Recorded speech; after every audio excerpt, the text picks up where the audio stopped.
Evolve360, Conscious Evolution. What will it take to evolve consciously, individually, and as a society? How will you lead a life and business with soul? Welcome to the Evolve360 Shelley Shell Show with host Cheli Grace and Shelley Devine. Hey, Soul Sister. We're here in Marco Island launching, getting our podcast off again. Yes. Plus our business, we're putting things in the works and stuff. Absolutely. And we have such a great lineup, as Shelley was saying, like a great lineup of special guests that we have prepared just for you. We are also here kicking off our 2021 business, doing a business mastermind, and we are laying out a platform for all of you that I think is going to benefit you in every area of your life. So our next guest, according to our next guest, acclaimed author of The 10 Habits of Influential Leaders, Real Leadership is More Than Words, in a book or policies in a manual. You can see it, you can hear it, and you can sense it. Mm-hmm. Influence is the only way to achieve sustainable leadership success. It's the ability to help people perform better because they want to, not because they have to. It's about connection, transparency, and trust. So Brian is a leading expert in using the habits of influential leadership to build high-performing organizational cultures, unleash the potential of employees, and reduce executive stress. We know what that's like, right? Do we ever? Yeah.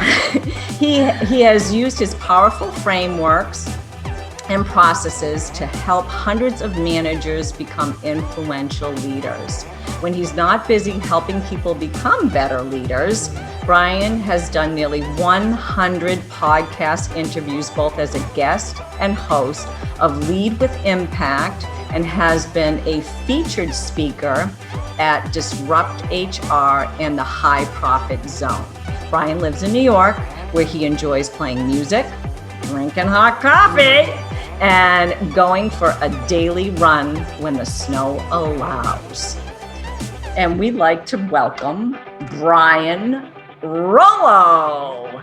Should we have met him now? Yeah. And then we'll do the intention. Okay. Hey, Brian, welcome to the show. Hey, guys, how are you? Great, good to see you. We're here in beautiful Marco Island. Really? I've always wanted to go there. I hear it's amazing. Oh, it is. It is. We're kicking off our 2021 business. So here we are. We are so blessed to be really together right now. We haven't seen each other in live in 10 years. 10 years. You're kidding. No. We did a lot of work together 20 years ago, and here we are again. Well, I love what you guys are up to, and thank you so much for having me. No, it's our pleasure. Thank you for coming on. Yes, and I'm so excited about your book. It's amazing. Thank you. I love it. Love it. That's awesome. How long did it take you to bang it out? The writing was actually, I did one of those 30-day programs where I just blocked out half a day for 30 days straight. And every day worked on it? Every day was either research or writing days. I tended to alternate them mostly. I'd research and read white papers, and then I'd devote a few hours to writing the next day. And that's just the first draft. Right. And then comes editing and formatting, all those other things that I never even knew existed till I went through this process. Wow. Did you love doing it, or was it challenging for you? How did you feel about the whole process? 30 days is fast. That's amazing, Brian. Well, it was one of those programs, there's some national programs, it's 30 days, one of them is the November National Writing Month. So I didn't do it in November, but it was the same sort of principle, but it was 30 days straight, and just really cleared my schedule, and I would make myself leave and go somewhere where there was no distractions. Right. So even if I wanted to, I couldn't do anything else. And to answer your question, Shelley, both. I liked it a lot more at the end than I did in the beginning. Yes, I can imagine. Every day, you can't help but get a little bit better at it. So my guess is if someone was reading this, they might think the end of the book is written a little bit better than the front of the book, only because I think I became a better writer as I went through the process. That's awesome. That is amazing. It's a great accomplishment, because writing a book, people think it's easy, but you put a lot of your soul into it and your heart. So scary too. Yeah. It was for me to, put that out into the world. Right. So, yeah, thank you. It's been a great experience, and it's led me to doing things like this, which, is awesome. Yeah. Right. Well, can you tell us a little bit more about your background for our listeners? Good. Are we recording now, by the way? Yeah, we usually give a brief interlude beforehand, but this is our first time actually together. So, like actually doing one like for us, it's like really live. And then having you on. So my like, I'm usually the one operating all the stuff at home, and I'm like completely discombobulated and like trying to figure out, like, I mean, my mouse is all, like trying to get, I got to reach across for this one and that one. So I'm like, we just, I didn't hit the non-record button once we finished our little spiel before you came on. I just admitted you, and I'm like, whoops. I'm like, Gotcha. here we go. All right, awesome. So I didn't know I was telling that last story to the world, so I hope they enjoy it. So a little bit about myself. My name is Brian Rollo. I run a business called Brian Rollo Consulting Group, and I help businesses get better, primarily through the dual functions of helping culture get better in companies, and secondly, helping leaders develop. So it's leadership coaching on one side, and on more of a macro level, working to make entire cultures get better. And I always say, although those sound like two different things, really they're one thing, because anytime I work on one, I'm indirectly working on the other. Leadership and culture are tied so closely together. Yeah. There's a real synergy between them. Yeah, totally. They're aligned. It's an alignment of both. Absolutely. Yeah. So I just love your book. Tell me, what did you feel? First of all, I know you've been doing this for a long time, but what really said to you inside, that little voice that said, okay, Brian, it's time to write the book and get it on paper? Right. When did you figure this out? So that's a funny story. Probably as early as, 10 years ago, I had an idea. Literally, I've never told anyone that. I had an idea for a book, and I wrote it, and I wrote everything that was in my head at that point, and I looked back, and I had a chapter. I'm like, there has to be more. That's so cute. I love it. Gosh, that's so cute. There has to be more. I love it. I didn't know how to get to the more. Right? So I didn't even told friends I'm writing a book. So, every so often, one of them would say to me, over the next 10 years, how's that book coming? I'm like, I'm working on it. But all the time, I'm working on it. In the back of the mind, I'm like, how do I write the rest of the chapters? So it finally got to a point, especially now that I've been doing this full time, this culture consulting work for a couple of years now, where I felt like I'd absorbed enough and worked with enough different people and just learned enough where I had the rest of the chapters of the book. So that's awesome. Was it scary? Yes, for some of the reasons we talked about, but that was the genesis of it. That's awesome. And I'm so glad that you did do it, because so many times, so many people, even great leaders, have that voice that says, you need to write a book, you need to put this on paper, but they fail to do so. And they fail to leave so much empowering wisdom with all of us. And to me, writing a book is just so important in part of what we all do to teach the world to be a better place. Absolutely.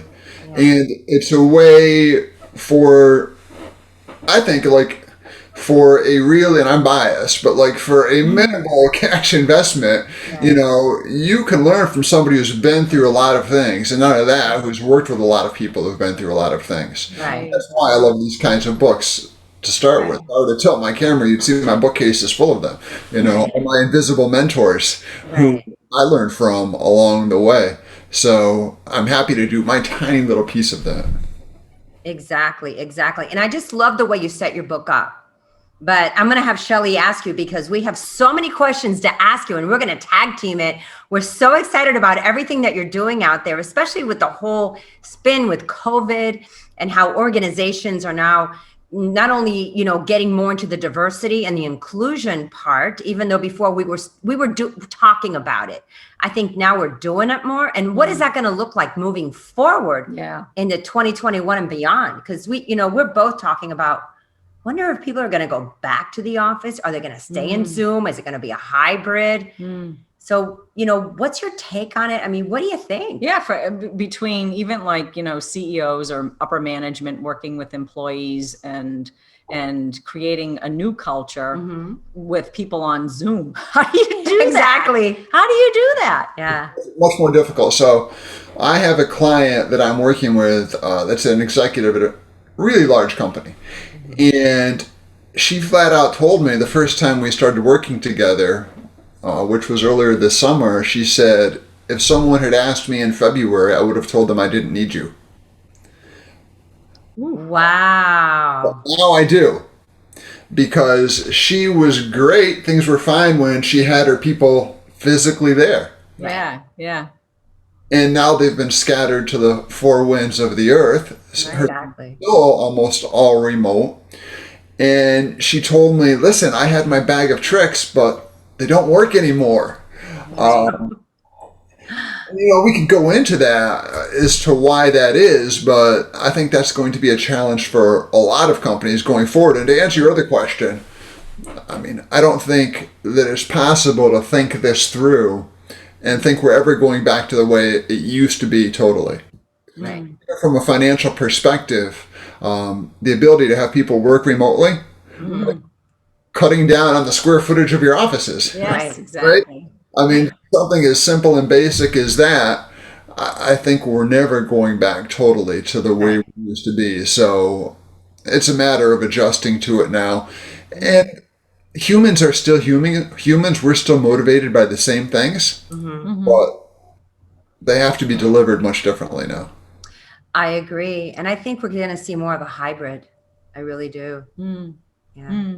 So I want to get back to even like the corporate culture, setting up a culture, and how does one go about doing that if you're not together physically, and how are leaders going to be able to navigate that as we move into, say, our 2021, and with some businesses that are, maybe on shaky ground now too, because of, closures or what have you. How are these managerial people dealing with this? Well, I can tell you a conversation that I had recently with a business. Yeah, so quick story that I think might enlighten us on that point. I was talking recently to someone who runs a business that is close to expansion. They're ready to expand. Okay. Oh, good for them, right? They have a plan to open, 8 or 9 more locations in the next year or two. And they came to me because they are very conscious, because they have high standards as far as customer service. They're very conscious of these remote locations maintaining those standards. And so they were progressive enough to think, if we want the same standards, these places better have our same culture, right? And better feel the same to work there, so they can treat the customers at the same high level. And then I asked them, well, how would you define your culture now? Like, what is it? What are your culture statements? What are your beliefs? Who are you at your core? And they said, well, it's more of a feeling. We don't really know. Yeah. Oh, wow. Well, that's your answer. That becomes almost impossible to duplicate in other locations. Right. Wow. Because you're asking them to interpret a feeling of another location 200 miles away, right? Yeah. So that's how we end up with, I like to call them microcultures. Population has a macro culture, but little microcultures start sprouting up all over. And really, even when people are physically together, any organization is made up of microcultures. The key is how closely do we keep them aligned? Now, that's very important. So, you know what, Brian? Just for our listeners too, can you give an example of what you mean by culture in the corporate workplace, because I think too, maybe the leaders of that corporation might know what you mean, but maybe the employees have no idea. So, when there's this gap between language between a leader and the people that are working for them, they're like, what does that mean? Like they're because they're not cued in it, or they don't hear it enough, because you're only speaking that in a leadership group. Right. A great question. And sometimes I get caught up and jump in. We can't help it because we kind of know what we're talking about, but whoever's listening, they don't know. They might not know too. Right. I'm so glad you asked that question. So I have two definitions I could give you. One is full of corporate lingo and sounds like it was written by a lawyer. That's the one you read in all the culture books. I'm not going to. Exactly. Yeah. Like, what does that mean? Right. The real way I like to define it at its most basic level, the seed of culture is the way we do things around here. Love it. And really, if I were to spike that out a little further, it's comprised of three things. It's comprised of the physical surroundings.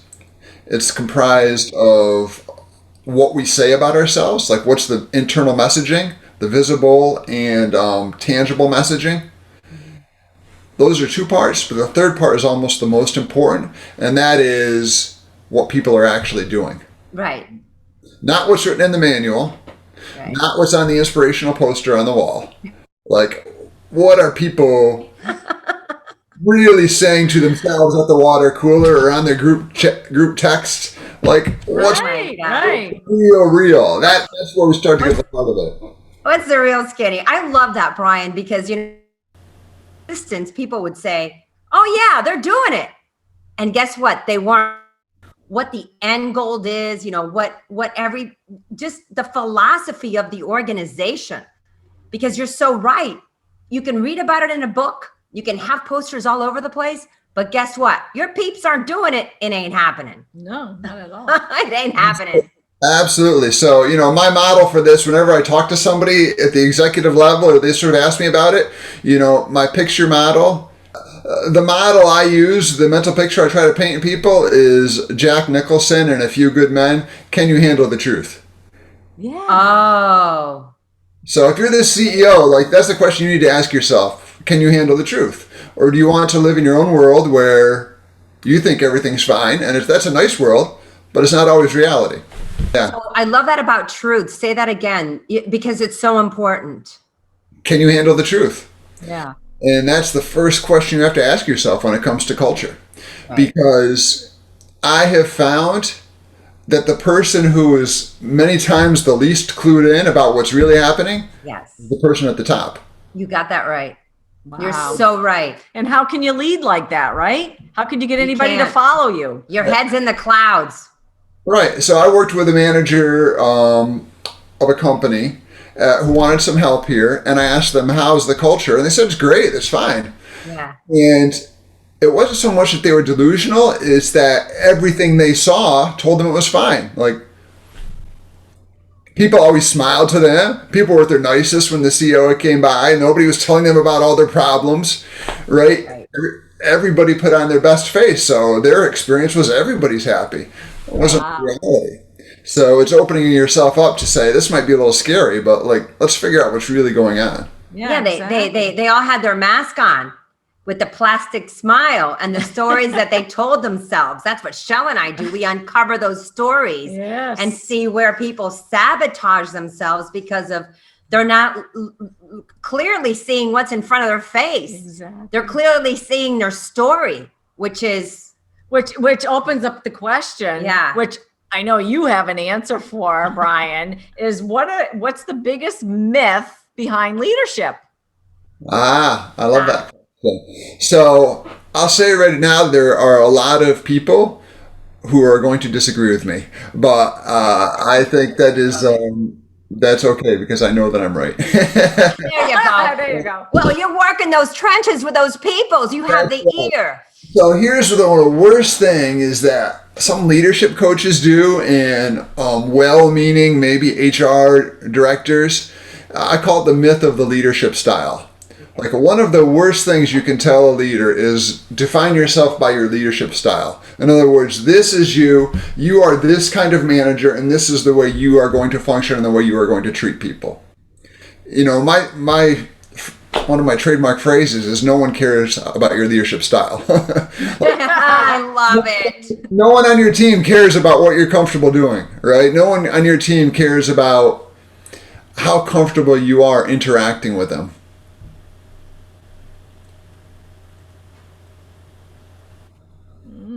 Are we good still? Yeah, now we're good. Now you're on. So no one entertains what you're comfortable doing. Yeah, exactly, because everybody has their own ways of communicating. To your point, everybody has their own stories. Right. So when a leader gets the idea that they are the lighthouse, right, and they are immovable and their style is their style, Right. like they expect everyone to come to them, and they expect their team to adjust to them. That is not the way people function. When it is your job to be able to influence people, you better be able to meet them at least halfway, if not a little bit more. Yeah. Because when you're trying to influence their behavior, they see no reason to come to you. Right. So you better figure out how they like to communicate. You better figure out what's important to them, and you better be a chameleon. You know, be able to adapt to what that person needs to get them to move forward. Yeah, you know, you're so right on point, because I was in those trenches for 22 years leading teams and people. And let me tell you, I studied leadership at Harvard, and book leadership is one thing. In the trenches with crisis, people's problems, making, you know, moving forward, visions, cultures, all this, that's a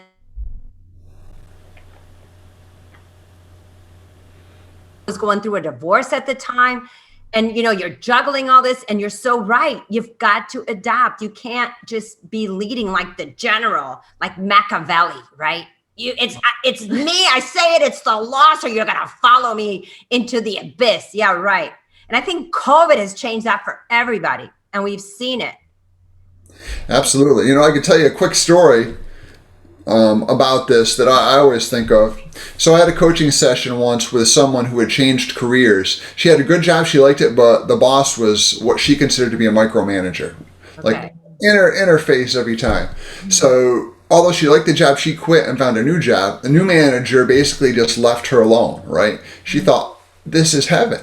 And then she asked her coworker, she says, how do you like working here? She goes, I just wish my boss checked in on me a little bit more. Oh. Right? So one person's perfect boss was not meeting, the same boss was not meeting the needs of another person on their team. Wow. So what caused one person to be attracted and like jump in made another person push back. So, you know, the principle I think is you need to be able to figure out what each person on your team needs. And some of them do need that hand holding, for lack of a better word, and others have the competency to be given much more autonomy. But you need to be able to figure that out and adjust. In your experiences doing what you've been doing now for a way a long time, do you feel that leadership and leaders are changing to adapt to their organization and their culture that they're putting out there for their people? I lost you there for a second. I think I heard the question. I think more and more are. I think culture is starting to become more and more prominent. People are starting to understand it. This is an evolution, you know, going to the name of the show. And if you've read the book, we talk about, like, in the industrial age, nobody cared about culture. Right. And they didn't necessarily have to make the profits in the job or whatever, right? Exactly. So now it's like, I mean, do you feel like leaders have to generate trust in their employees and whoever's working for them to get them to, you know, produce whatever it is they're gonna? Absolutely. That's one of the big things I talk about is trust as a key component of it. You know, I always talk about accountability. Like, I totally believe every leader has to create a culture of positive accountability, like, or you might call it sometimes opt-in accountability, you know, where there's accountability, but people are willingly part of it.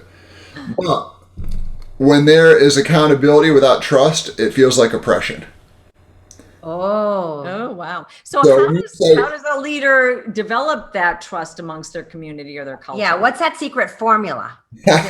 Secret formula? Like, how do they go about that? Right. So there's actually a formula that I like to use, and I talk about it in the book, but I want to make sure I give proper credit. The authors who first came up with this, Roger Mayer, James Davis, F. David Shurman, wrote a white paper in the Academy of Management Review. So I'm taking their work and pushing it forward. So I want to make sure I give them great. Awesome. I love that. I love pushing people's work forward. I love it. Absolutely. Yes. And they came up with, I think, a really accessible formula for trust, which is the first time I'd ever seen it broken down like this. And they said trust is really a mixture of four components. And I'll just be real quick about this. The first one is ability. Okay. In other words, can you do what you're telling me you can do? Like, do you have the competence? If you say you're going to do this for me, or either one of you, can you really do it? Like, you need to be able to do what you say you're going to do in order for me to trust you. Yeah. The second one is benevolence. In other words, do I really believe you have my best interest at heart? Wow. The third factor, integrity. Do we share the same values? So important. Do we both agree on what's important and what's not important? So if you were to take all three of those, ability, benevolence, and integrity, and I like to put everything on a scale. Say we gave each of them a number from 1 to 5.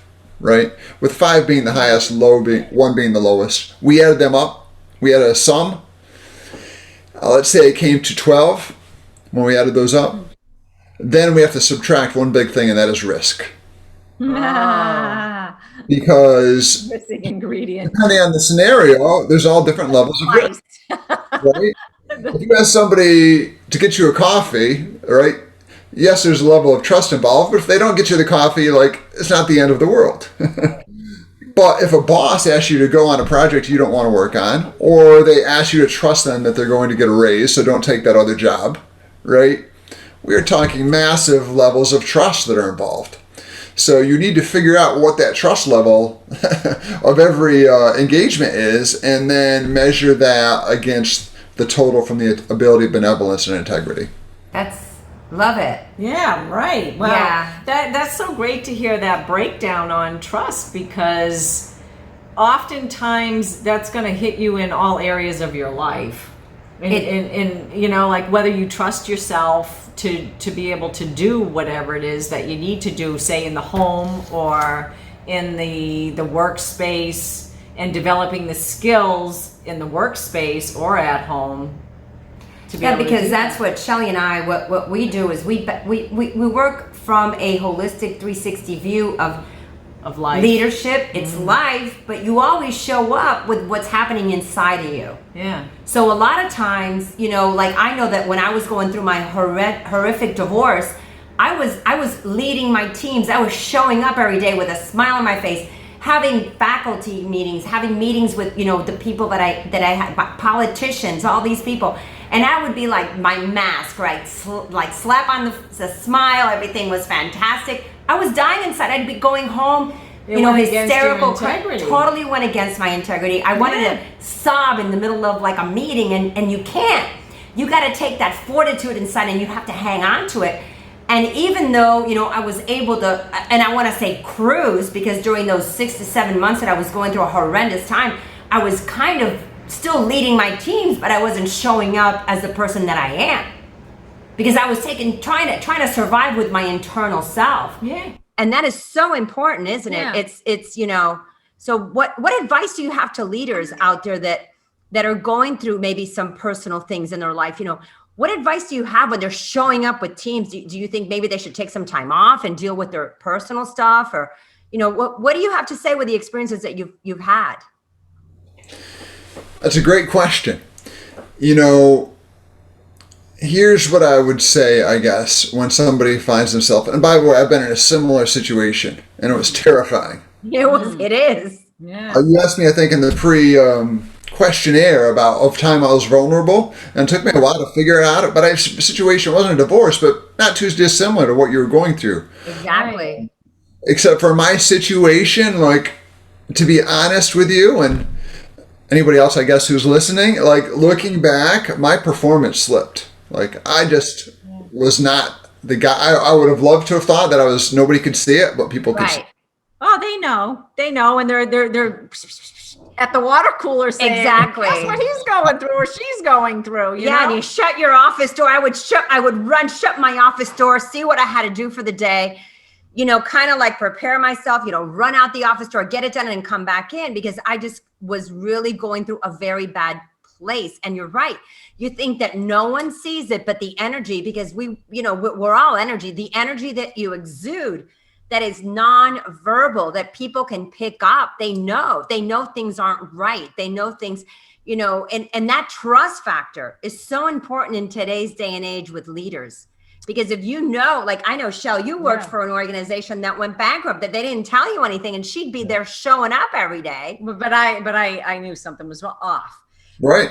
What I would like to ask now is, if you're trying to gain somebody else's trust, your employees or whatever, who know, and they're behind the water cooler, I think he's going through a divorce right now, or she's going through a divorce right now. How do you present yourself as the leader and show that vulnerability with them? Because you know deep down their life experience is similar. They're not escaping those plights either. And how do you integrate trust where they need to trust you, but do you allow yourself to be vulnerable where you trust yourself to show that you have the integrity and have the internal trust to teach them how to trust you? And you know, like that kind of dynamic, because you don't trust yourself to be able to be your authentic self, even when you're going through a vulnerable time and you got to lead, then how are you able to lead somebody? Wow, and they're going to follow you? That's a tough question, because I know I really, when I was going through that, and I know people knew, there was no way that I would tell people I'm going through a divorce, because I'd be sobbing all the time, you know? Yeah. Right. Yeah. So a couple of things, like for me, like people knew because like my performance just wasn't what it was. Right? And like physically, I just like lost a ton of weight. People told me I looked like a ghost, you know? So like I couldn't really hide it from people. Some people knew what was going on. Others just like, what's going on with Brian, you know? So I think two things. Although we're getting a little bit beyond the scope of what I feel like I'm professionally, what I professionally advise people on. But speaking from my personal experience, I would say I think you have to be honest with yourself first. Right? This is where we get some self-awareness and some self-honesty. Yeah. We ask ourselves, like, do we need help getting through this? Right. Like, and what's that look like, first of all? Second of all, I'm definitely with you, Shelley, about the vulnerability. Right. Because here's another thing that drives me crazy on a larger scale about sometimes the way leaders think is they think, well, we don't want to say anything about topic A because people will talk about it. Newsflash, they're already talking about it. You just don't hear it. Right. Exactly. That's my point. Right. So, like, if you don't come out and address it, doesn't mean people still aren't saying what's wrong with Brian or why Shelley seemed so down. Like, Right. they're still talking about it. Right. Do we want to become vulnerable enough to share? The only caveat I would say to that is when you are the person in charge, you have to be careful about going far enough where you're shifting an emotional burden on people and your team to expect them to follow you. Yeah. That's an awesome point. You're absolutely right. That is because an awesome you point. are the keeper of the torch. Yeah. And you want to make sure that that torch is lit and you're the one that lights it. So, you know, people are looking for leadership, and leaders, you know, you can't just break down. It's like you can really tell a leadership's characteristic when they're in the middle of a crisis and how they act in a moment's notice. And to me, that was something very personal that I didn't want to share with my people, even though they probably knew that I was totally off. You know, I just wasn't showing up the way that I usually showed up. I was kind of being more like, you know, hi, you know, Get me out of here. get me out of here. Yeah. But that's a very important statement that you said, because I think there is a line that you have to draw. Yeah. And even though we're getting that line more, it used to be more defined with hierarchy. And I think now it's getting more flatlined, you know, with people and teams and kind of making, you know, decisions collaboratively constantly, as in the past. I mean, I used to do, there was a study in Japan 100 years ago when one of the things is, like team management, that everybody made a decision. And if it wasn't cohesive, then you wouldn't move forward, and that kind of didn't go over well in my industry, because sometimes you have to make those hard decisions and you can't wait until everybody has a consensus. You've got to, and people sometimes don't understand in an organization that, you have to meet your budget, or you have to do this, and you might have to make some cuts that maybe they're not happy with, but you got to make it anyways. So these are some things that, there's just all different sides of it. And I think it just depends. I think as a leader, to your point, and this is again where people struggle sometimes, like your freedom to engage in certain types of activities becomes constricted. Like it's easy to be the one to complain about the budget until you're the person in charge of the budget. Yes. Right? Yes, I love that. Yes. Then you can't be the one complaining about it in front of your team. You're like, you've lost that right. You've gained nothing. Yeah. You've lost that right. Yeah, and you got to come up with a solution or something, right? Right, exactly. Yeah. At the very least, more responsibility. You have to hold that frame. And to back to the point we were talking about, to come in and, while being vulnerable, the ability to come in and cry on people's shoulders and expect them to be your emotional support. You don't do that. Oh no, I can't see that. Yeah, I can't see that. No. But I guess the way appropriately to deal with that would be to be transparent about it and say to everybody, listen, this is what I'm going through. My emotions might be a little erratic, but I can lead. If it depends on the group and the culture, like you say. It just depends on everything. There's a lot of caveats of what you can reveal, I would suspect. Yeah, and you don't have to go in through the down and dirty, like tell all. And, no, you can just say I'm going through a health I'm having a personal situation in my life that is challenging and is difficult. Yeah. And, if I'm not showing up as I usually do, I'm dealing with it right now, something to that effect, but you never use your peeps as your shrinks ever. Yeah. But that's a really solid point, because I think people do what you just, said, Brian, for sure. I think there are managers that might do that with their people, or I can remember back in the day when I did actually work in the corporate that, people would confide in, maybe a little segment of it was very cliquey, sometimes you get in little cliques and they would talk to certain,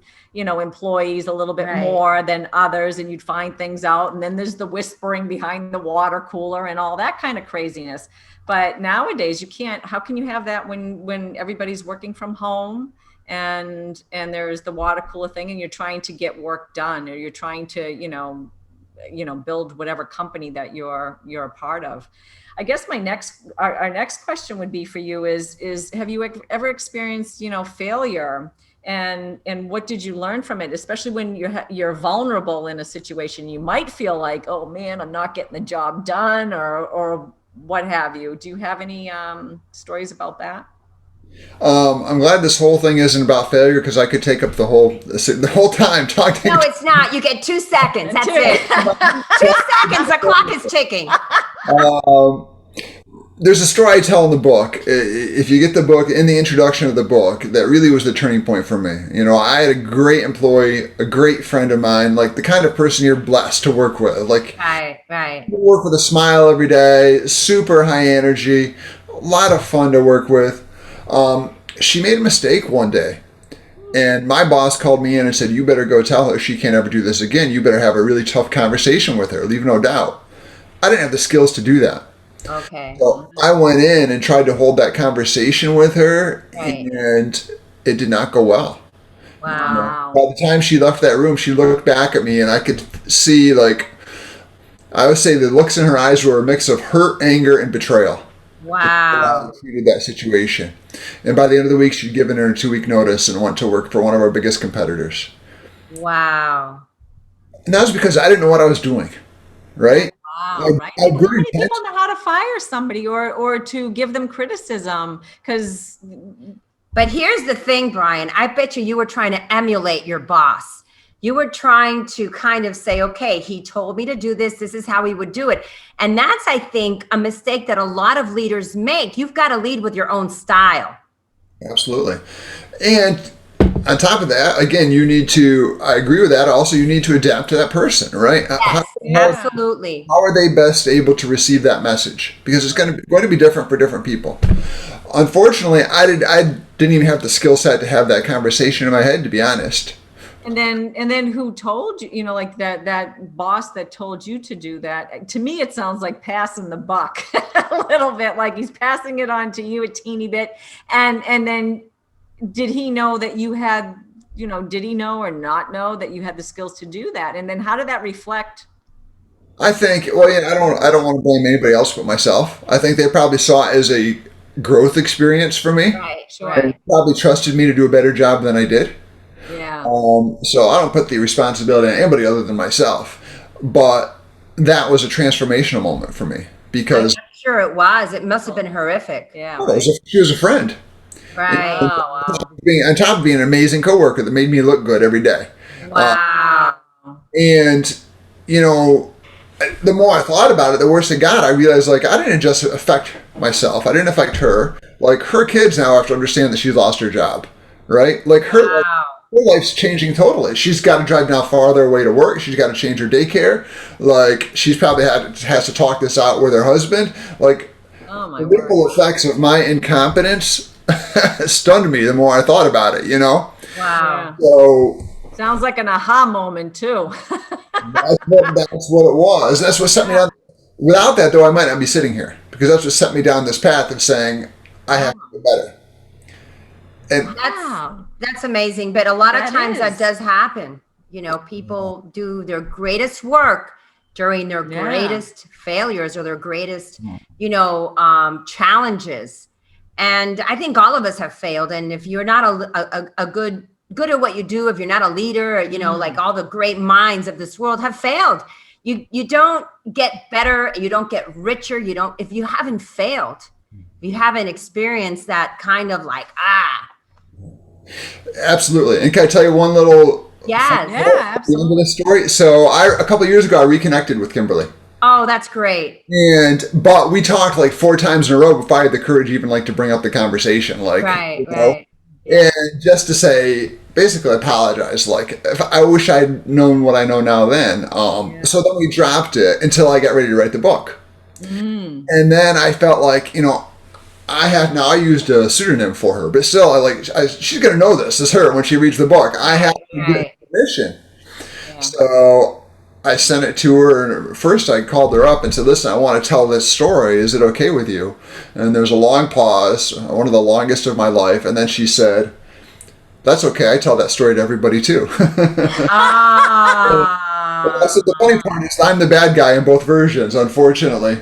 But she saw it as a way for her to reinvent herself. And wow. she looks at it now.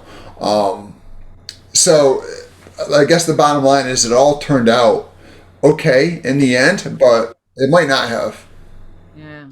Wow. In your book, you list some amazing points to be an influential leader. And I just love this because I teach leadership at the university, as well as having my business with Shelley. And I see these young kids come in, and it's just, I just finished an undergrad class, and now I'm teaching a master's level course. And I do a class for MBA executives.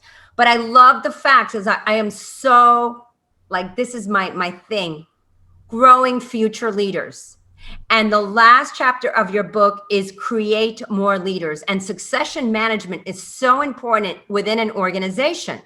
And many times I feel people are very afraid of sharing their knowledge, of empowering others, because they feel that their job is going to be taken by someone else. And that's not the philosophy I've ever had in my life. I've always empowered and surrounded myself with people that have been smarter than me so I could lead even better. So what advice and what can you tell our viewers and the leaders out there? How can we grow? How can we create better leaders within our organizations and just get people ready to lead? Well, a couple of things. First of all, I want to say to your point that I agree 100%. And I've worked with enough managers who are scared of it to understand that philosophy. Right. Like we can go into psychologically why people are afraid of that sometimes. Right, Like, exactly. some deep-seated insecurity at the heart of it many times. But here's the funny thing, and I give an example of this in the book. Here's the funny part. When you have a leader who devotes themselves to growing their staff and creating somebody who's good enough to go away, magically, great employees start showing up to replace them. Yes. I Right? love that philosophy. Yes. When you get the reputation as, a kingmaker, maybe that's not the right analogy, but like if I go to work for you, like I know you make people better. I've seen like 3 people do it already. And so all of a sudden your team starts to become the best of the best, and you attract high performers. Yes. Law of attraction. So It is. It is. well, it is, but it's even, without a doubt it is. But what you're doing is you're appealing to people's self-interest, right? Yes. Yeah. I know if I go here, there's another step. And even if I don't, I know I'm going to be working with somebody who appreciates me. Versus somebody who has the other mindset, like, I got to hold tight to everybody.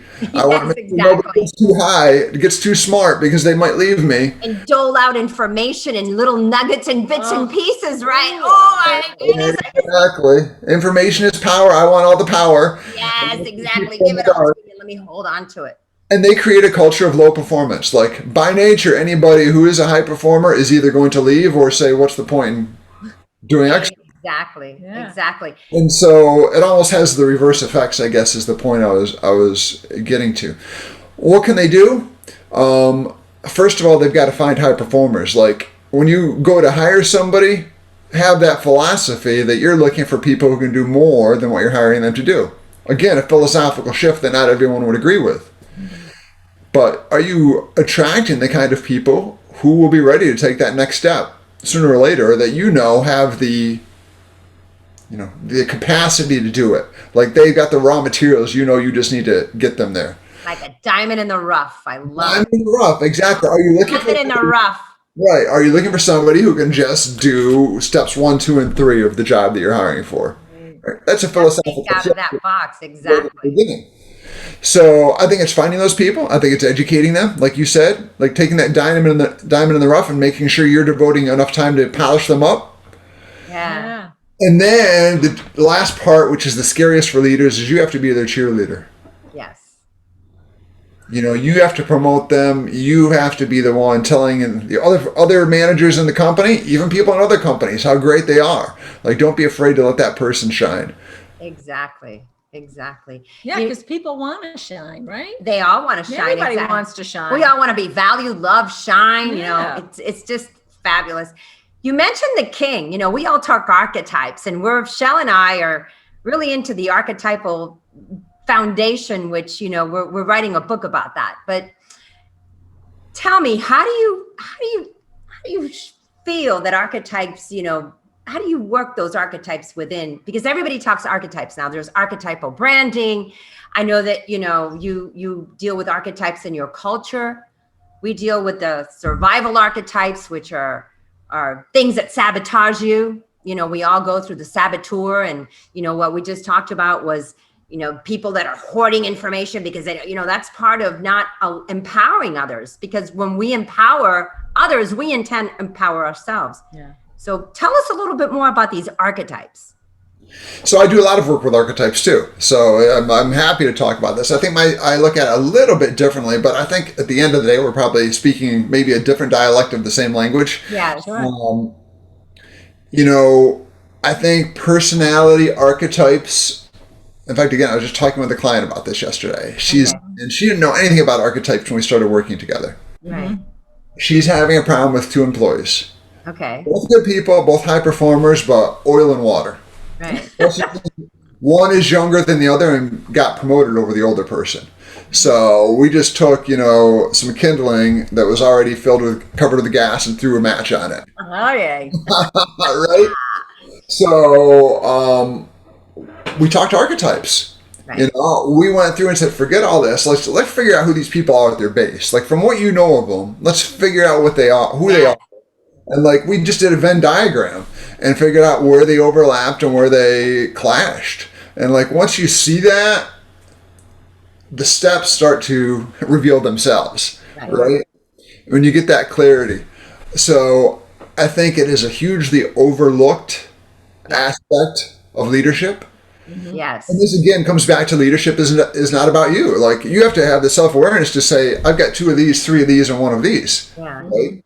And this is where they work well together, and this is where problems can occur if we're not careful. Totally. And Shell and I call that power plays, because that's what we deal with our clients with, power plays. And you know, the little like passive aggressive stuff, you know, we don't have it as much now because you don't go to the water cooler or the kitchen to get your coffee, but they still exist on Zoom. Yeah. You know, people that Zoom in, you know, to talk and, you know. Well, when they're doing the little Zoom meetings. Exactly. Or, you know, just all the little passive things or passive aggressive. It's just, it's all human nature. Yeah. So once we figure that out and put people on teams that complement each other, you know, the architecture is wired correctly, you know, how you show up with your gifts and opportunities for improvement and synergize everything together. I think it's a better roadmap to have, to be able to have leaders use it to lead their organizations.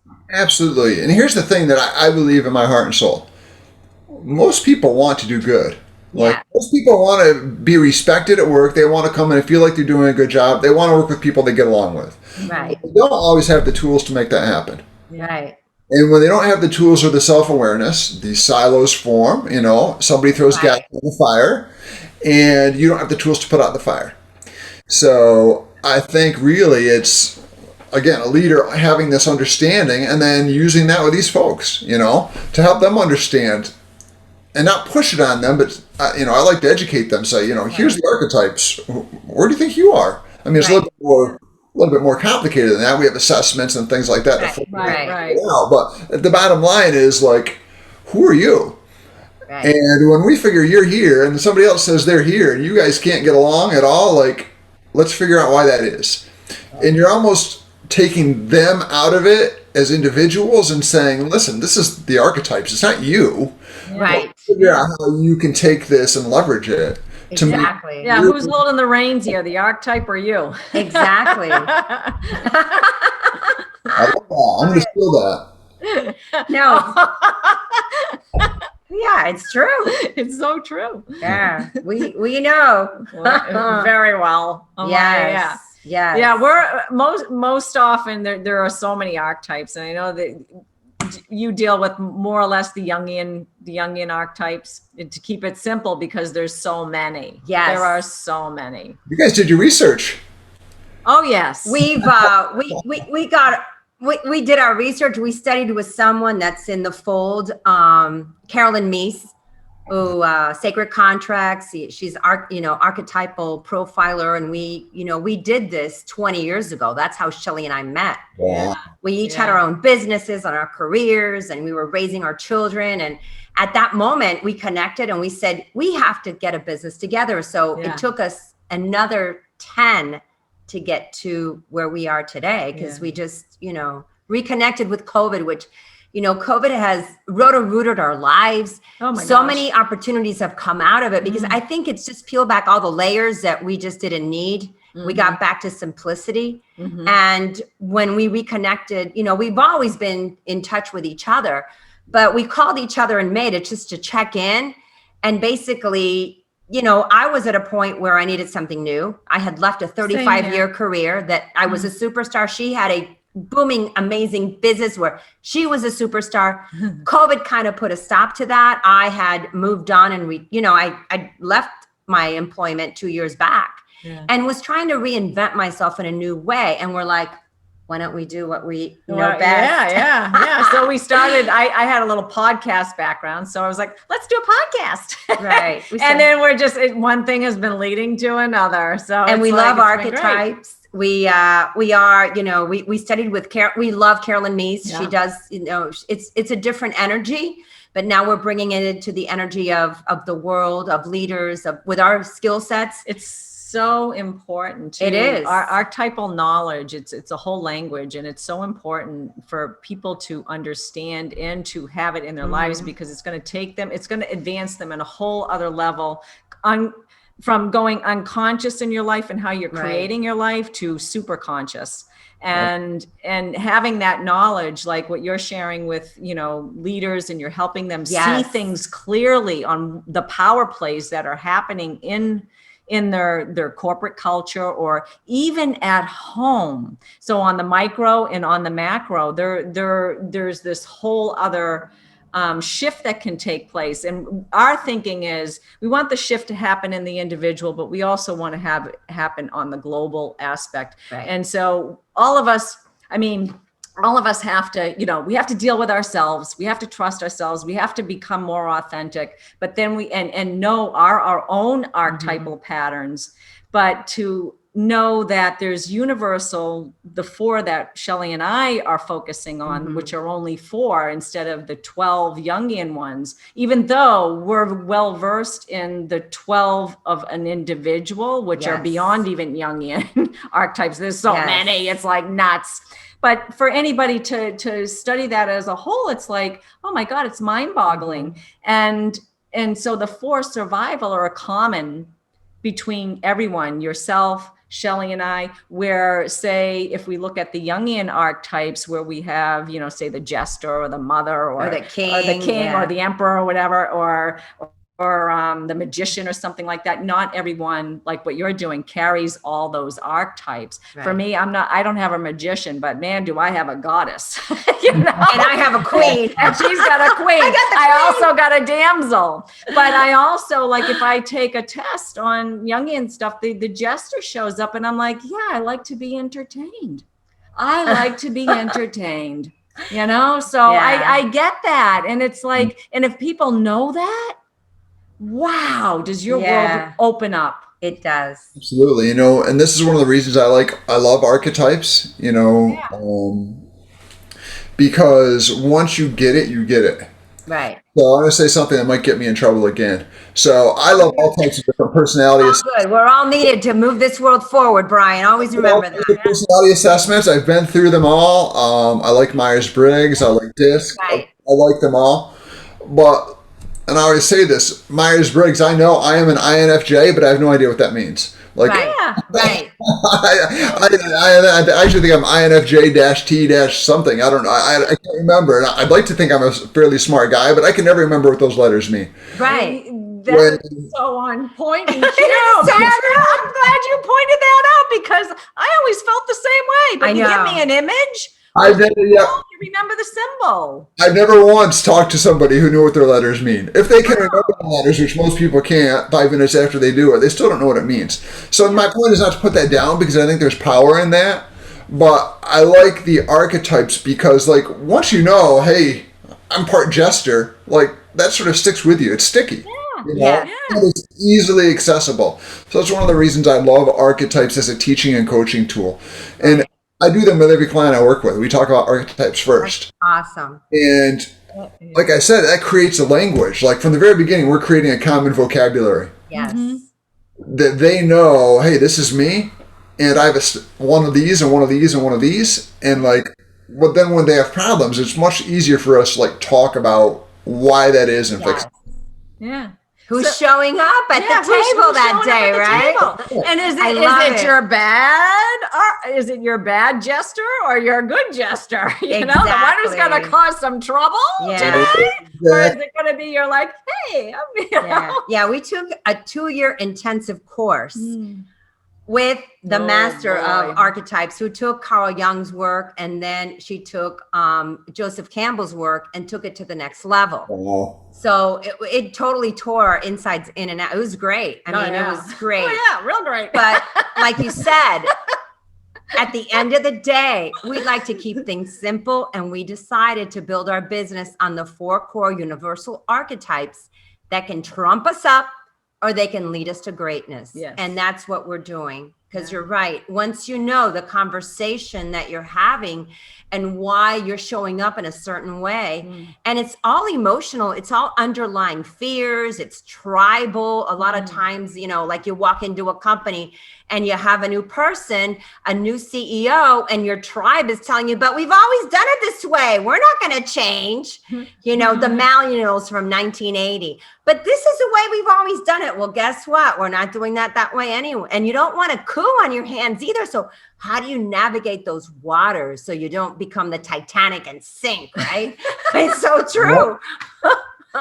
Because the worst thing is to have your tribe, your people, your organization to be against you, because you might as well start putting your resume together and you got to get out. Yeah. Yeah. And like, even if you stay, it's a miserable experience. Yes. Like, at the end of the day, the problem I'm fixing for people, I think, is I'm helping them sleep at night. Like, I don't frame it that way. I don't frame it that way. We talk about profitability and productivity and culture and engagement. But when somebody's in that position you just talked about, like, they're not sleeping at night. They're dreading going to work in the morning. Like, it is a horrible, miserable experience that some people go through for years and years. Yes. And, like, that's what I do. At the That's core, amazing. that's what I do. really commend you for doing that. Because then what happens to people that resort, which is another aspect of what we help and teach people, they resort to starting to have physical illnesses, or they start taking pain medication, or, you know, they start popping pills to be able to get up in the morning and deal with their life. When all they have to do is take a step back and just look at it from a movie perspective and analyze, you know, what do they have to shift to show up? Absolutely. And then and if they don't do that, you know, again, I like to think about the ripple effect. Like, if that leader is miserable, my guess is it's probably not a paradise to work on their team either, right? No. My guess is like that misery is contagious. And then those people go home and they have spouses and kids and dogs who they're bringing that misery home to. Like, I just think about the ripple effects that goes so much further than the one person. And so that's why I think we both do what we do. Like, when we fix that in them and we get them to take the steps you're talking about with whatever methodology we do, but we fix that problem, like, the results are exponential, much more than I think we know that we're accomplishing sometimes. Totally. Absolutely. I just love what I do, because I've always been a teacher and I love helping people and taking them to the next level. And with the tools that all of us use, we do that. And that's why I would suggest that you might not admit it, but I think you're both a little magician, because I always say, at the end of the day, my business is magician. I'm pulling rabbits out of hats, you know. I love it. Yeah, we'll have to just check that out. Absolutely. I'm something here and I'm getting it to here, right? And that's what we're doing. So just from the work, you might not identify yourselves that way, but I would encourage you to look at it that way. I think you guys are doing a little bit magician too. I like that. I like that. Yeah. I do too. What do you think it might take to evolve consciously as an individual, and then maybe even in society? And I mean, this definitely has that global feel of, you know, we interact with other countries, we interact with one another in the workplace.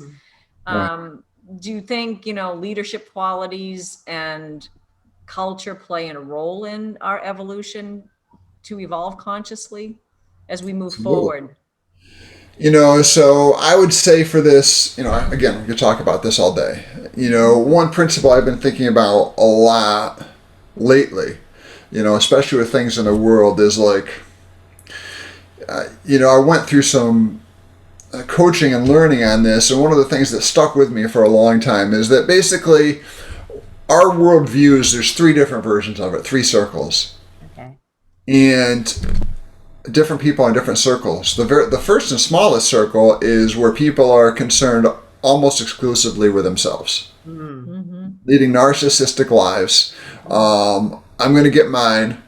Yeah. I feel like I'm preaching here already, so forgive me. No, you're not. This is what we're all about. We know exactly where you're going. We want people to become conscious, and you're talking about people being unconscious. But please give them the whole spiel. Yes, absolutely. So living a narcissistic life, I'm going to get what's mine, and nothing else is of concern to me. We have a second layer. The second circle is, all right, it's not just me. People close to me and people like me. I care about them, right? I care about my family. I care about people that like what I like. I care about people that look like I do, right? I get that. Like, I'm a caring person. It's easy for a lot of us to get there and think that we're good people.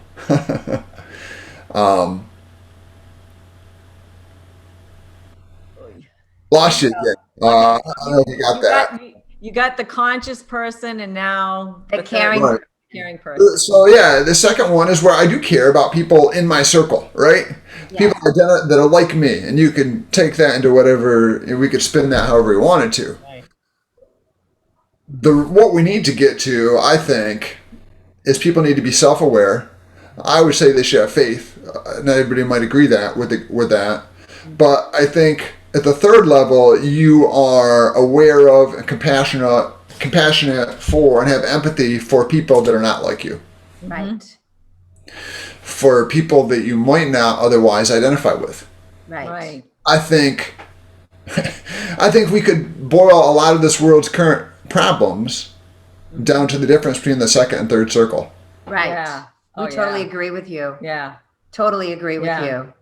Yeah. I love the fact that you had point out that, have empathy and compassion for people that are unlike you, like that's the whole thing. It's like you're trying to have some sort of understanding of what their plight is and what their growth spurt, whatever there is growth wise and where they are on the tiers of development as a human being and what we might not know, or even where we're on the tiers, because we work with teams and people now. We're working with people from all over the world, different cultures, and we have to be patient because sometimes, they have to be patient with us too. It's vice versa, because we might think of things in ways where they might not, and vice versa. I know because I'm Cuban. I was born in Cuba. So but I was raised in the United States. I came here as a baby. So even though my parents raised me with the Cuban traditions and the tribes and all this, and I understand that, I totally, USA, I'm an American, but sometimes those cultural differences come into play, and I can see how not having empathy and compassion within an organization with people that are from different cultures, from different, just worlds, it's so important to be open to. Absolutely. Where do you think fear plays a role in that? Can I go back and just spin off on? Sure. One more thing. I got one more thing to say in that, and then I'd love to jump into fear. So again, with the Jungian archetypes, one of the ones that we talk about all the time is called hero. Okay. Right. So hero is actually the most common archetype, especially in the United States. I credit it to us growing up watching Westerns and Batman and Superman. Yeah, the superheroes. Yeah. Like, we are a hero. And hero, there's a lot of great things about the hero archetype. But one of the bad or shadow traits of it is there's one thing that every hero always needs to have in their life, and that is a villain. Oh, okay. Yeah. So from that standpoint, it takes, I think, very easy to put people in that third circle, the people like me, and instead of potential collaborators, instead of compassion, villain, right? Okay. And enemy.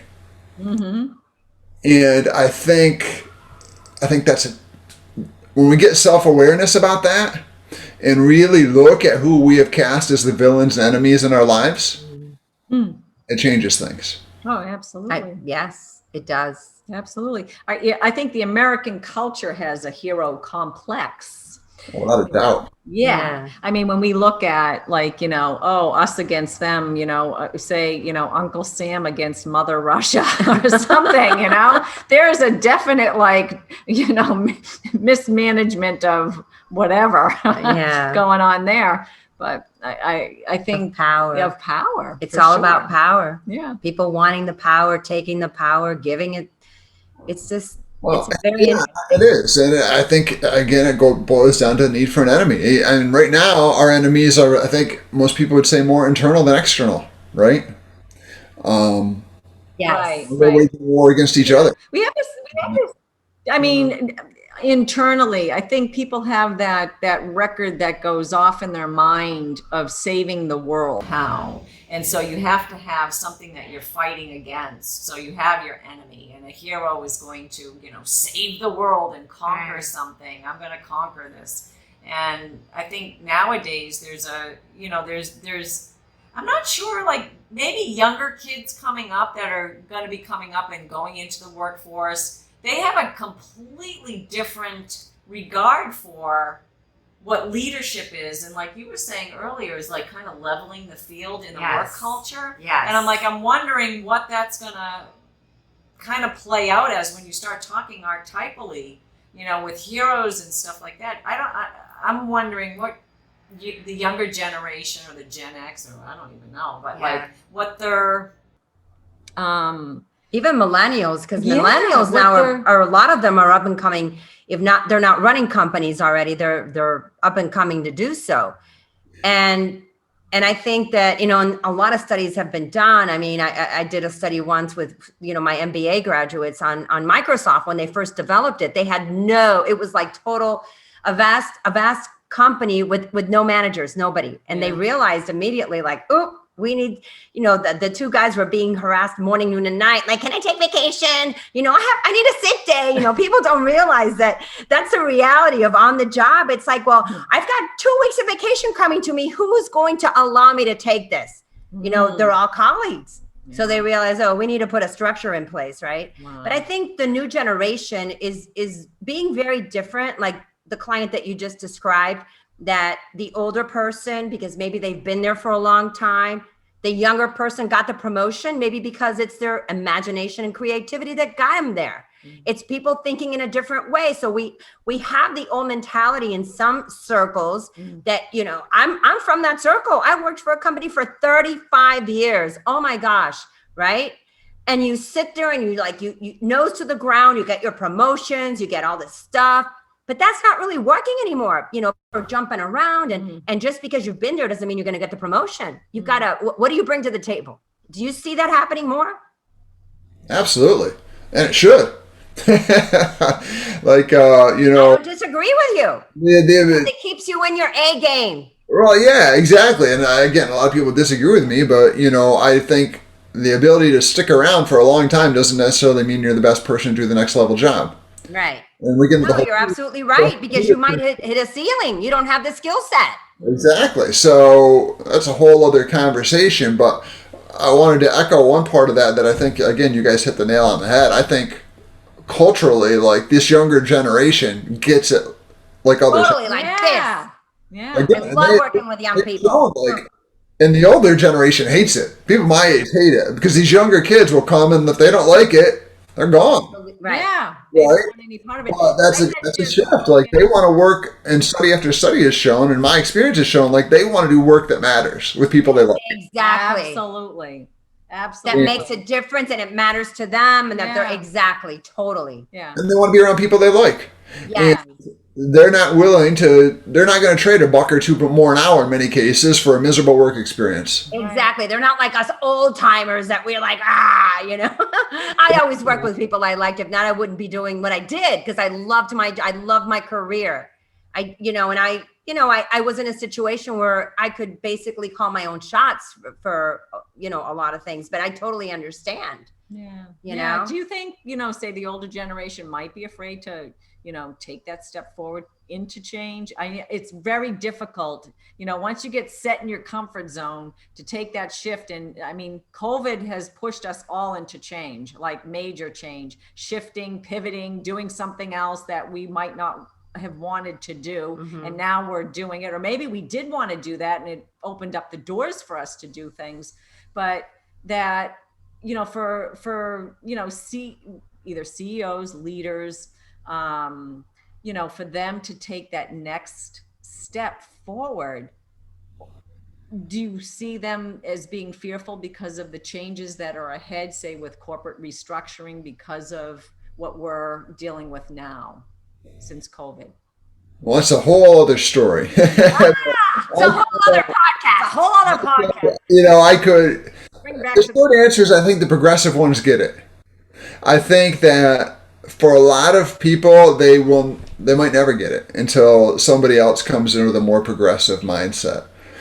I come from financial services, which is historically and culturally deep roots in a command and control philosophy. Yes. That's just the way it's been. So we have leaders in that industry that you're going to have to rip them away from that culture, and, while they grasp onto it to the very last moment. Yeah. So it's hard to give that up. Like culturally, it's been ingrained in them. And what I find is the higher people get in these kinds of organizations, they get there because they more closely are aligned with that type of culture. So almost becomes self-fulfilling that they are the fulfillment of that culture. So it's really hard and really scary to start looking at a new way. Mm-hmm. I think you need to go baby step, right? Absolutely. Yeah, but I know my industry is education. I was a school principal, I led teams, education, and that really now it's taken a shift, but like you said, it's old institutions based on old principles of education, like our great-great-grandmas were educated. So what's that model going to be looking like now, right? I don't know. Yeah, exactly. So I'm going to circle back. What do you think has been the greatest challenge when dealing with fear, and how do you overcome it? Well, I think fear paralyzes us, right? Yes. Big time.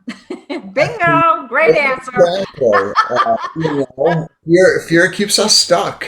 Yeah. And sometimes that's a good thing, right? I mean, sometimes we're afraid of things we should be afraid of. If we're afraid of playing in traffic, that's probably a good idea. Yeah. But where it becomes unhealthy, I think, is where it paralyzes us from moving forward when we need to move forward. Yeah. But it's human nature. Yeah. And I think that you guys just hit the nail on the head. One of my favorite sayings is take the smallest right step. Mm-hmm. Oh, I love that. Yeah, that's great. Like, I don't have to bridge the ocean in one jump, right? Yeah. Even though maybe I need to bridge the ocean, I don't need to do it in one jump. Yeah. Right. So how can I dip my toe forward and see if I can get a little momentum going? Sure. See if I can survive the first day, and my world didn't collapse while wisely measuring risk. Yeah, because I was just thinking about that whole dynamic of trusting and being a leader to get people to trust you and to to dip your toe into the water as the leader, maybe as a new leader, and you're like, I'm taking a risk here. Oh my God, I could do this or not do it, and then you do it, worked. Do it, worked. Oop, nope, didn't work. Got a little crab on my toe. So. When new leaders are coming in, leading, say, say if there's a merger between two companies and you have two leaders on opposite sides and they're trying to merge their employees, how does that work out? I would think, one dynamic is, do I make the first step, or do I make the first step, or do I wait, or whatever? How do you, as a leadership guru expert, coach somebody like that? So again, you're coming into one of my wheelhouses here. So I'm so glad you asked about this. I think the numbers are like 85% of mergers either fail or fail to meet expectations. And I think a lot of times that's because the numbers worked, but the people didn't. So a bunch of people got together and exchanged financial statements and said, oh, this is going to be great. It looks good on paper. And then we realize there's real human beings involved. Right. With their own archetypes that are going to need to collaborate on some level. Yeah, right. Wow. And so when you don't approach it from that standpoint and you just say, hey, you guys are one big team now, have fun. Right. Like one big happy family. One big happy family. Like a marriage. With like blended children. Second marriage. We all have to work across from each other, right? Yeah. Not necessarily. And it's so even more, I don't want to necessarily compare it to a marriage, but it's so complex. It is very Like, complex. especially if you've got a company that's evolved to its own culture, its own archetype, like everything from how many vacation days somebody gets to procedures to how long lunch breaks are, right? Exactly. Wow. All the stuff you wouldn't think about. And then we've got another company that's totally different. Yeah. Right. And then we smash them together and who wins? And so I think the key to that really is to start early on understanding that the people part of this is just as important, if not more important than the numbers. The numbers have to work, but none of that matters if the people do not work together. So I would go back to the whole culture piece, and that's a big way I think people can be really aware of culture and the impact that it's going to play. And I've seen that. I know of organizations that are struggling years and years and years after acquisitions, and you guys probably do too, because this was never addressed. Right. It was just all the numbers work. Let's make the transaction, and Yeah, wow. So, I mean, as we moved into 2021, there's probably going to be quite a bit of that because companies are going to find themselves in restructuring their businesses. There's been a lot of bankruptcies this past year, 2020. Major, like say retail companies, probably even restaurants, just off the top of my head, that are gonna, either somebody might buy them out or what have you. It's like for those people that are in those situations that are in, what would you say to them to be looking at as they're maybe finding somebody to help their company Navigate and navigate it going making into those the two year. companies one. Yeah. Because you do have a lot of points, it's like the unwritten rules of an organization that people just know. You got a 30-minute lunch or you got a 2-hour lunch. As a business owner, it sounds like what you had just said prior to this question is, they should be looking at this archetypal patterning prior to seeking the merger and to find the right fit is actually, putting it out there and just, this is good on paper for financially number wise, but is it long-term financially good? Yeah. Unless you just want an exit plan. I mean, I don't know. I guess it depends on what you want. I don't know. Or the paper thing that they get blinded. They don't see that they have a huge organization, that the people are the ones that basically do the day-to-day. Yeah. And how does that play out? I would say the people are the company. Like at the end of the day, the buildings don't do anything, right? Exactly. You're absolutely right. Without the people are the company. Yes. So you guys hit the nail on the head is that I think ideally this would all be done before a merger is finalized, or at least a rough idea of it. And then start really, really early in the process to understand the cultures of each company, to understand what the unwritten rules are. And the other key, I think, is just simple transparency. Right. Let people know what's going on early on, because this goes to the information hoarding you were talking about earlier. Yeah. People feel in the dark, they feel unsure, and it brings us back to fear.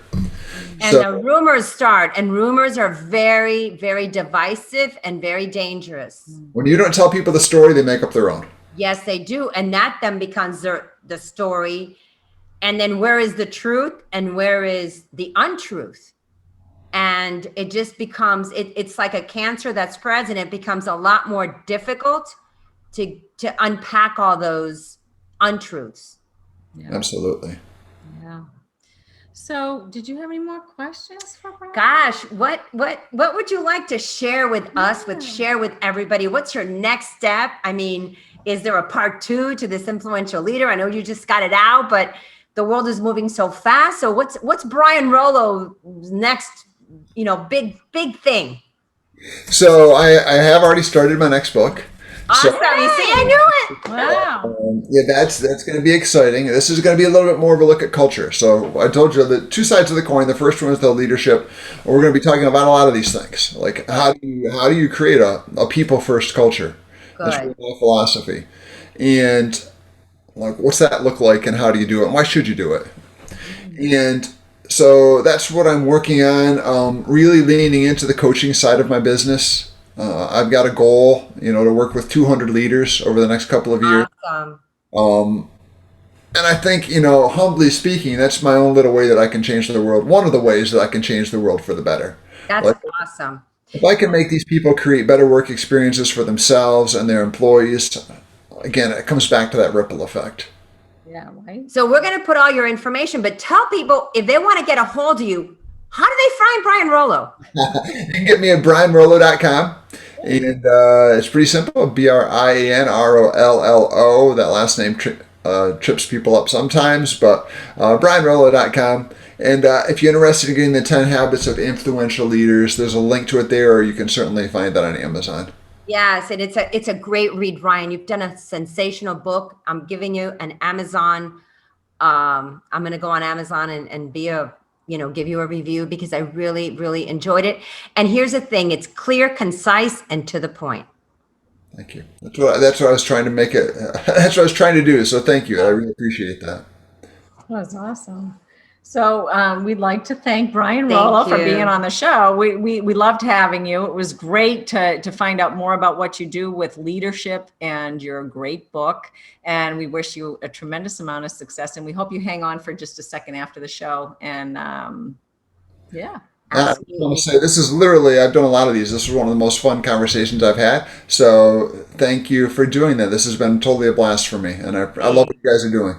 Thank you so much for taking the time, because we went way over, and I'm like, I'm psyched that you were able to do that. I figured you were super busy, and I'm like, oh no. We were so excited. So thank you. Because thank you so much.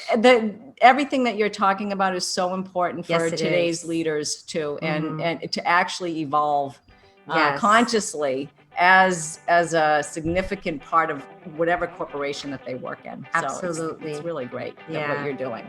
All right. Thank you, guys. Thank you.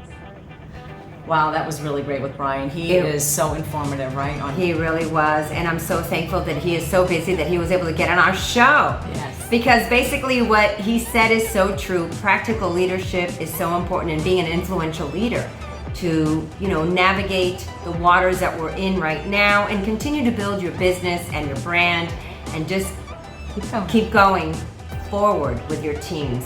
So I want to thank Brian. His book is amazing. If you haven't read it, I highly recommend that you get it. It's the 10 Habits of Influential Leaders. And like knowing Brian, he's already writing his second one. So I just love it. Isn't that awesome? It is awesome. I mean, he gave a ton of great information. He really did. He really did. Amazing. So if you enjoyed this episode, leave a review because, it helps people find the show. And on the review, mention Brian Rollo and how he might have helped you in your, becoming a leader. Yeah. And then also, where are we? Or becoming a better leader, because a lot of times we go through life and we don't just have that moment to think and to just internalize. So we hope that the show has helped you do that. And please remember to subscribe or download on iTunes or YouTube. And you can find everything you need to by going to Evolve360show.com. This is Cheli Grace and Shelley Devine with Life and Business with Soul. See you on the next Evolve360 show. We did it together. I love it. Thanks for listening. Bye. Evolve360 show. We did it together. I love it. Thanks for listening. Bye. That's what I always wanted to do, was get that